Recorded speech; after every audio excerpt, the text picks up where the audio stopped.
falar que o Brasil é um Estado laico. Mas você sabe o que isso significa?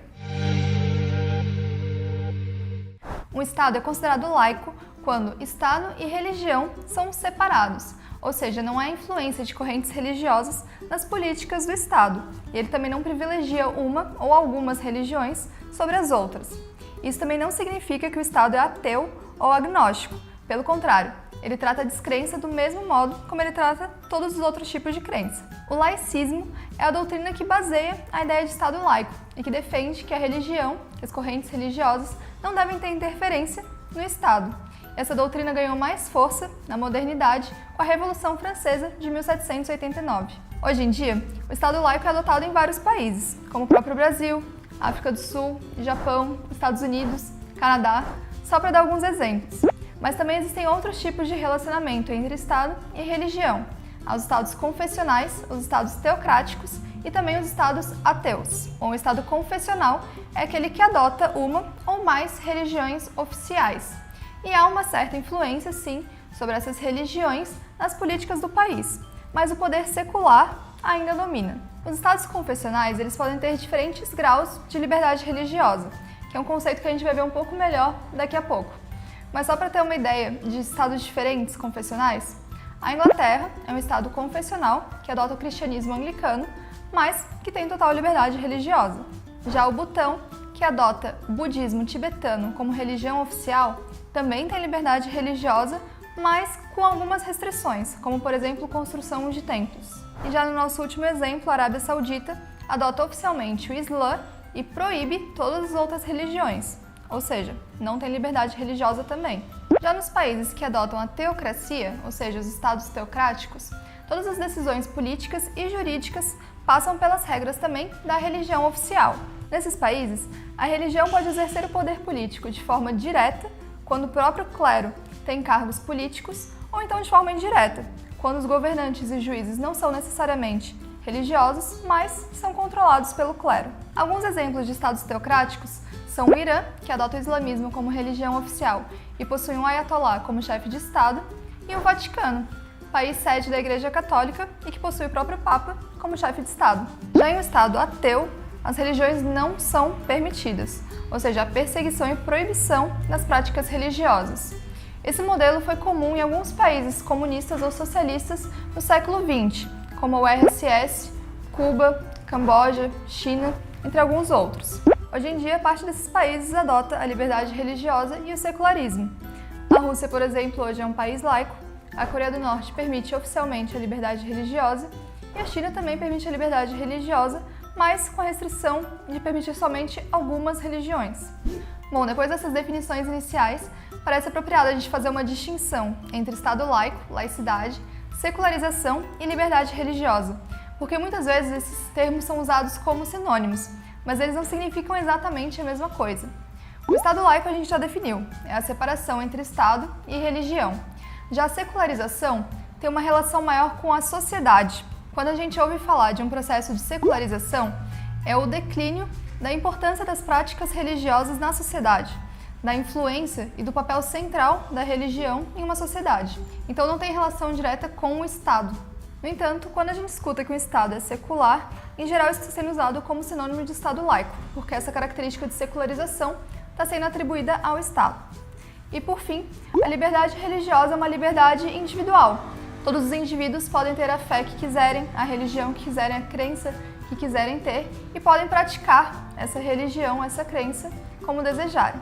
Para deixar mais claro ainda a diferença, nada impede que um Estado que tem uma religião oficial, ou seja, que não é laico, como por exemplo a Dinamarca ou o Reino Unido, tenham liberdade religiosa, como esses dois países têm. Bom, e o Brasil? É um Estado laico ou não? A nossa Constituição trata sobre isso em dois momentos. No artigo 19, inciso 1º, ela descreve a separação entre Estado e religião, o princípio da laicidade. E também no artigo 5º, inciso 6º, ela trata sobre a liberdade religiosa. Então, de acordo com a nossa Constituição, o Brasil é sim um Estado laico e com liberdade religiosa. No entanto, o Estado brasileiro tem algumas práticas que já foram questionadas nesse sentido. A Constituição cita Deus logo no seu preâmbulo, por exemplo. Nas nossas notas de real está escrita a frase "Deus seja louvado". E uma das maiores polêmicas nesse sentido, muitas vezes há crucifixos, símbolos religiosos, em repartições públicas.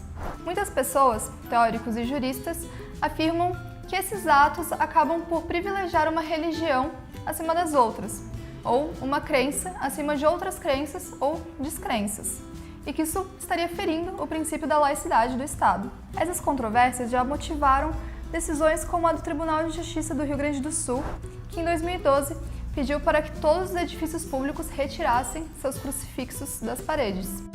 No entanto, o Conselho Nacional de Justiça depois reverteu essa decisão e afirmou que a exposição desses símbolos em edifícios públicos não estaria prejudicando a laicidade do Estado. Fica o questionamento.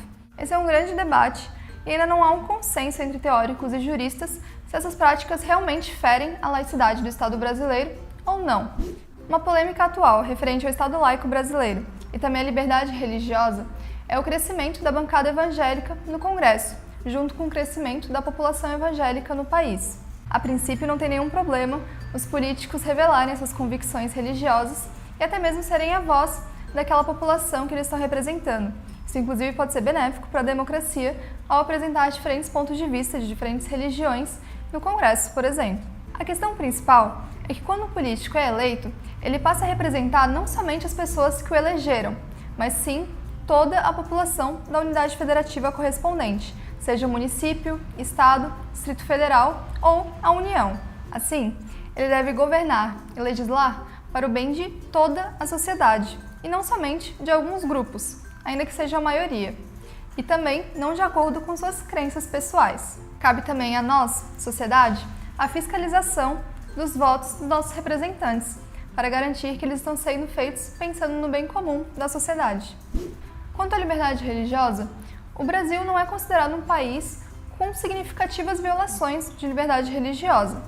No entanto, temos também alguns incidentes relacionados, sim, à intolerância religiosa no país. Para a gente ter uma ideia, entre 2011 e 2014, foram 543 denúncias de violações de direitos por discriminação religiosa pelo Disque 100, o Disque Direitos Humanos. Em 216 casos, os denunciantes informaram a religião da vítima. O grupo mais atacado foi de praticantes de candomblé e umbanda, seguidos por evangélicos, espíritas e católicos. A alta porcentagem de ataques direcionados a praticantes de candomblé e umbanda se torna ainda mais expressiva quando nós lembramos que eles representam somente 0,3% da população brasileira. Espero que você tenha entendido um pouco melhor o que é o Estado laico, os diferentes tipos de relação entre Estado e religião que existem no mundo e como isso funciona aqui no Brasil. Não deixe de compartilhar conosco qual é o seu ponto de vista sobre o assunto e também se tem outros conteúdos, outros materiais complementares sobre o tema. Até mais! Quando fala em religião, as pessoas nos agridem. A violência religiosa, ela existiu sempre de forma velada e agora ela está mais explícita. Não está mais podendo falar que é um terreiro, porque ele vai sofrer esse racismo, ele vai sofrer apedrejamento, que é o que o povo de terreiro em Brasília sofreu. Ele vai ver a sua casa queimada com você dentro, como foi o caso da minha casa, que foi queimada em 2015 comigo dentro. A questão da opressão às religiões afro está ligado com o lugar do negro e, consequentemente, a tudo que é ligado ao negro.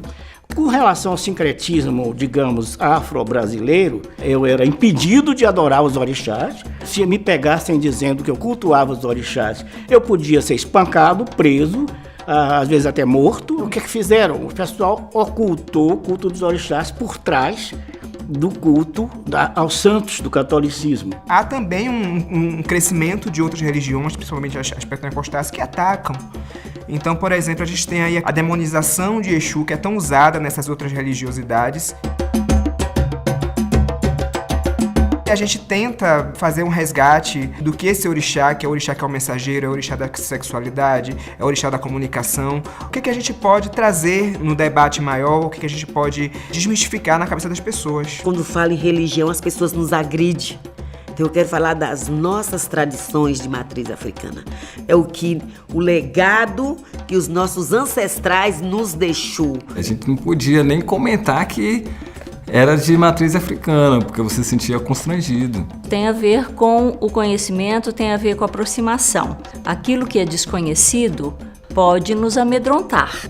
Aproxime-se, conheça, busque saber mais de uma religião que não é a sua. Esse discurso de ódio que está colocado no âmbito das igrejas, não é? De algumas, não muitas, mas de algumas igrejas, esse discurso não é um discurso representativo do mundo evangélico. O nosso papel é de denunciar, o nosso papel é de interferir. Eu acho que a gente precisa ter mais coragem para dizer isso não está bem.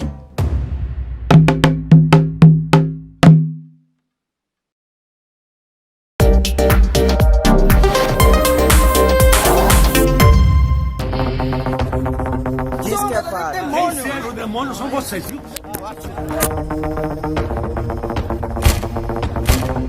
Como quer que se chamem judeus, esmaga os deus como vermes. A mãe que perdeu a guarda da filha por ter levado a adolescente para um ritual de candomblé. Só choro esperando que ela volte para casa. A religião é o livre-arbítrio que nós temos. Devemos combater a intolerância religiosa. Não apenas você tolerar o outro, mas o convívio respeitoso e honroso entre as pessoas. Porque o Deus é um só. O judaísmo prega a necessidade da diversidade. Os caboclos falam, todo mundo sangra. Então todos somos iguais. Como católicos, nós somos monoteístas, ou seja, cremos em um só Deus, claro que expresso na Trindade, 3 pessoas divinas, Pai, Filho e Espírito Santo, que é o Deus vivo e verdadeiro, é um só. E também nos sacramentos da Igreja e na ressurreição. A partir da ressurreição de Cristo, todos ressuscitaremos. A fé evangélica, por ela ser multifacetada, em termos de um largo espectro, basicamente eu diria que todas as igrejas que se dizem evangélicas confessam Jesus como Senhor e como Salvador e creem na Bíblia como contendo a revelação de Deus para nós. Existem 4 crenças que são básicas. A primeira é a existência de Deus como o Criador de todas as coisas que existem no universo. A segunda, sobre a imortalidade da alma. A terceira é a comunicabilidade com os desencarnados. E a quarta é a evolução dos espíritos. E com isso eles vão evoluindo até alcançar um patamar próximo ou igual a, por exemplo, Jesus. Candomblé não é uma palavra derivada de matriz africana. Foi os estrangeiros que deram porque viram os negros se ajuntando e dançando. Porque é assim que nós louvamos os nossos ancestrais. É o modo que a gente se conecta com a nossa espiritualidade. Cada parte da África até hoje louva uma divindade. A junção dela foi feita no Brasil. É essa junção que trouxe o nosso chamado candomblé. É a junção do sofrimento dos escravos. A Umbanda ela é formada pelo catolicismo, através das imagens, das orações, pelo kardecismo, através da prece pelos mortos, operações espirituais. Ela é formada pelo nosso índio, pelo indianismo brasileiro. É formada pelo povo do Oriente, que traz a parte do reiki, dos cristais. E também é formada pela africanidade. Então as nossas crenças são em cima dos orixás, das falanges das entidades, vários espíritos que vêm para fazer a sua caridade. A crença judaica se caracteriza por não ser somente uma crença. O judaísmo não é necessariamente uma religião no sentido mais estrito da palavra, que se concentraria na fé, num Deus e numa vida anterior ou posterior a essa vida. O judaísmo coloca a ênfase nessa vida e nesse mundo por serem o mais concreto, o mais claro, direto e o mais urgente. Quanto a Deus, o ponto principal está na ideia de que não é necessariamente humano. E um mistério que principalmente nos leva a sermos melhores.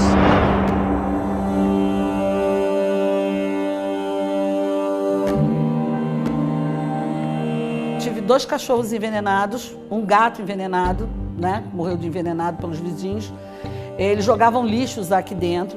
Eu tenho até guardado até hoje cartas, né, anônimas com certeza, de ameaças. Papai do céu, o grande criador, Olodumare, Deus, Jafé, cada um chama ele da sua forma, mas ele é um só. Então os cristãos têm um papel muito importante para combater a intolerância religiosa, até porque Jesus deixou para nós os mandamentos e o mandamento do amor. Amai-vos uns aos outros como eu vos amei. Nós entendemos, por exemplo, que todas as religiões têm o seu lado extremamente positivo que deve ser olhado por todos. Elas não precisam ser exatamente igual à minha para que eu identifique nelas algo que seja elogiável. O pluralismo é a ideologia que diz: eu tenho a minha verdade e é possível que sua verdade, que é diferente e até oposta da minha, também seja verdade. Temos que ter uma educação religiosa que mostre para essas crianças todas as facetas que o Brasil tem das suas religiões. Aqui nessa casa eu já abriguei mais de 8 famílias. O fundamento da Umbanda é o amor, a fraternidade, o a exemplo caridade. e o modelo de coexistência que nós temos é de Jesus. Caridade é fundamental dentro da doutrina. Ao convívio harmonioso e fraterno. Tem muitas linhas, muitos caminhos, muitas formas. Essa é justamente a riqueza.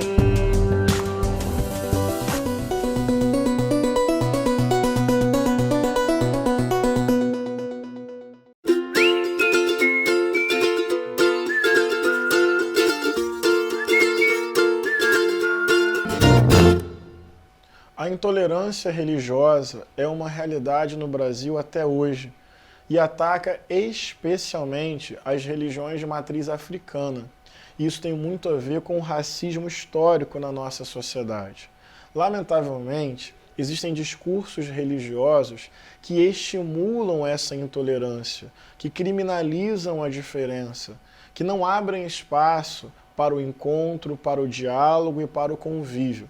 São discursos religiosos conservadores e fundamentalistas que pretendem levar para todo mundo a sua forma específica de fé e pretendem fazer isso de forma muitas vezes violenta e utilizando o próprio Estado. Ou seja, querem pegar a sua doutrina e universalizar por meio da lei, controlando as pessoas, arbitrando sobre as suas crenças. A intolerância religiosa é uma realidade cotidiana que gera violência simbólica e muitas vezes violência física. E discursos religiosos que de alguma maneira estimulam isso são cúmplices e coniventes com essa realidade. Eu acho que a gente tem que resgatar a experiência mais profunda do fenômeno religioso, que é essa ideia de religar a humanidade consigo. Religar a humanidade com a pluralidade, com o convívio, com a harmonia, com o encontro entre os diferentes, celebrando as diferenças. Jesus Cristo de Nazaré, ele fez isso em uma época em que se matava tanto por causa da experiência de Deus e do controle sobre a verdade. Ele atravessou fronteiras territoriais, atravessou fronteiras culturais, atravessou fronteiras religiosas, porque ele teve a capacidade de perceber as manifestações do amor de Deus para além da sua própria crença, para além da sua própria vivência, para além da sua própria cultura. Jesus de Nazaré, o Deus encarnado, o Filho de Deus, aquele a quem nós chamamos de Senhor, fez da sua experiência de Deus uma ponte de encontro com os outros, superando as diferenças e celebrando a comunhão. Então, eu quero propor algo. Mais do que combater a intolerância com a tolerância, nós temos que combater a intolerância com a solidariedade. Porque a tolerância, ela já é importante, porque impede a violência, reconhece a existência do outro na sua diferença. Mas eu acho que, percebendo e sentindo Deus como amor, nós podemos ir além da tolerância. Nós podemos gerar solidariedade, chegar perto, fazer o movimento de ouvir, de escutar, de celebrar as múltiplas e criativas formas através das quais Deus se revela. A experiência religiosa não deve ser uma espada, um escudo, uma expressão de guerra e de violência, mas uma expressão de encontro, de convívio, de celebração da diferença. Intolerância religiosa existe, provoca sofrimento e mata. Vamos valorizar o aspecto laico do Estado, celebrar a democracia e encontrar Deus para além de nós mesmos.